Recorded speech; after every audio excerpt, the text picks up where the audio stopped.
안녕하세요. 보험금 팔례방입니다.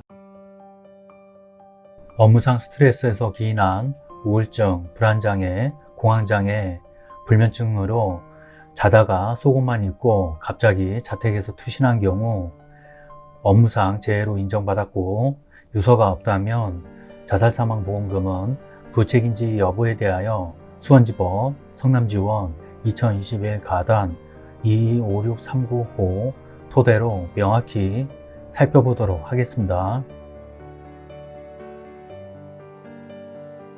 기초사실, 망인은 2019년 7월 15일 오전 04시 56분경 자택 안방에서 잠을 자던 중 갑자기 창문을 열고 침대를 밟고 올라가 뛰어내려 사망하였습니다. 재판부의 판단. 쟁점, 망인의 사망 당시 심신상실 등으로 자유로운 의사결정을 할 수 없는 상태였는지 여부. 망인은 업무상 과도한 스트레스로 인한 우울증과 기타 정신질환 등의 영향으로 자유로운 의사결정을 할 수 없는 상태에서 충동적으로 자살한 것으로 봄이 타당합니다. 상세한 이유는 다음과 같습니다. 망인은 2000년경 제2그룹사로 입사하여 2015년 2월 27일부터 2016년 12월경까지 JA 주식회사 소속으로 미국 주재원으로 근무하다가 2017년 1월경 귀국하였고 2017년 9월경 현재 사업장인 JB 마케팅 주식회사로 전입되었습니다.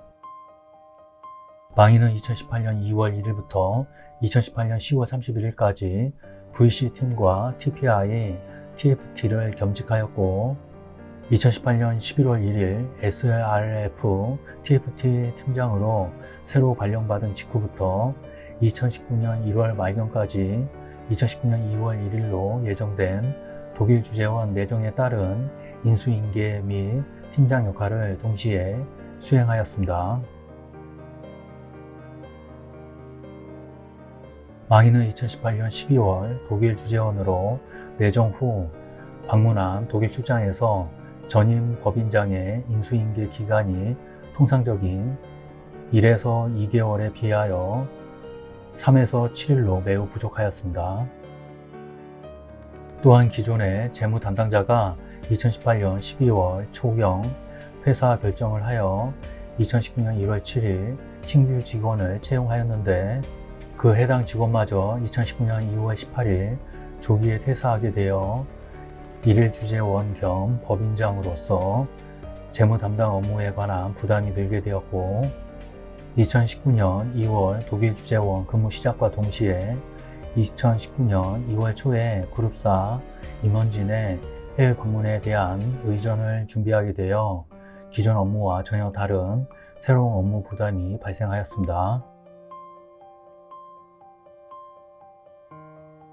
망인은 2019년 2월 1일 공식적으로 독일 주재원으로 발령되었으나 현지 재무 담당 직원의 부재와 의전 활동, 원활하지 못했던 인수인계 과정으로 인해 정신적 스트레스를 받아 2019년 2월 7일 독일 현지 병원에서 정신과 검사 및 진료를 받고 약을 처방받았습니다. 이후 망인은 회사 측에 국내 귀국 의사를 표명하고 2019년 2월 12일 국내로 복귀하였습니다. 망인은 2019년 2월 13일부터 2019년 3월 3일까지 1차로 휴직하였습니다. 망인은 2019년 2월 13일 M정신건강의학과에서 받은 진료 기록에는 1월 말부터 유럽 주재원으로 발령, 불안, 고독 등 증상 증가, 불면, 발한, 심계항진, 호흡곤란, 부정적인 생각, 견디기 힘들어서 어제 귀국한 상태, 최근 2년 사이에 많은 변화가 있었다라고 기재되어 있습니다. 망인이 2019년 2월 14일 N병원 정신건강의학과에서 받은 진료 기록에는 불안, 업무 스트레스, 안절부절, 고독감, 고립감, 아침에 눈 뜰 때가 힘들다, 추정진단, 불안장애, RO, 공황장애라고 기재되어 있습니다. 망인이 위 병원에서 받은 한국판 100 불안 척도 검사 결과는 원 점수 28점으로 불안 정도가 성인 전체 집단의 100분이 99.1%에 해당하는 고도 수준으로 판명되었습니다.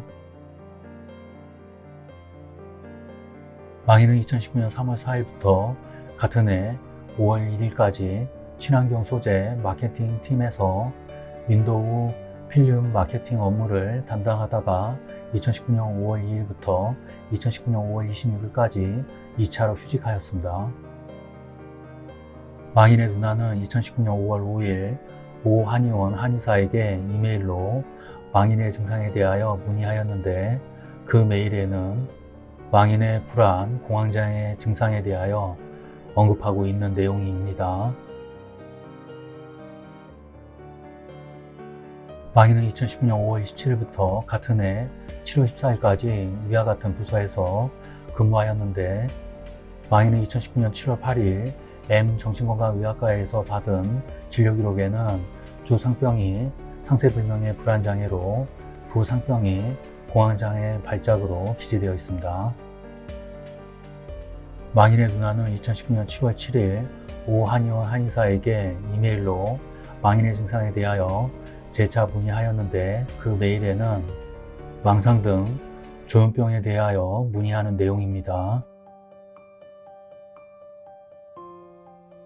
망인은 2019년 7월 15일 오전 04시 56분경 자택 안방에서 잠을 자던 중 창문을 열고 침대를 밟고 올라가 뛰어내렸는데 그 당시 속옷만 입고 있는 상태였고 유서 또는 유서 형식의 메모 등을 전혀 남기지 아니하였습니다.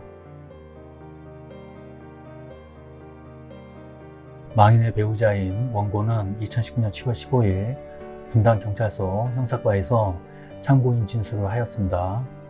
원고는 수사기관에서 망인의 업무 스트레스, 불안장애, 공황장애, 불면증 진단에 대하여 말하였고 사고 경위에 대하여 상세히 설명하는 진술을 하였습니다.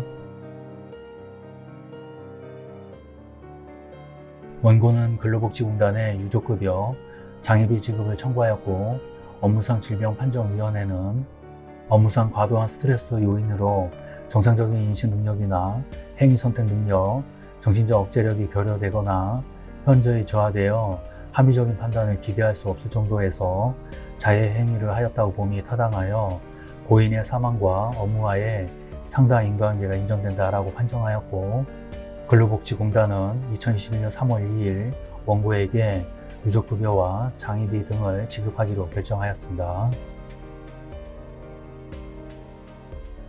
결국 망인은 사망 직전 최근 2년간 잦은 업무 변동, 갑작스러운 해외 발령, 불충분한 인수인계, 재무 담당 직원의 조기 퇴사로 업무가 과중된 상태에서 사장단 의전 투입 등 업무상 과도한 스트레스로 인해 우울증, 불안장애, 공황 발작, 정신질환 등이 발병하게 되었고 병원 진료나 치료에도 이러한 상태가 호전되지 아니한 채 충동적으로 극단적 선택에 이른 것으로서 이는 망인이 심신상실 등으로 자유로운 의사결정을 할 수 없는 상태에서 자신을 해친 경우에 해당한다고 봄이 타당합니다.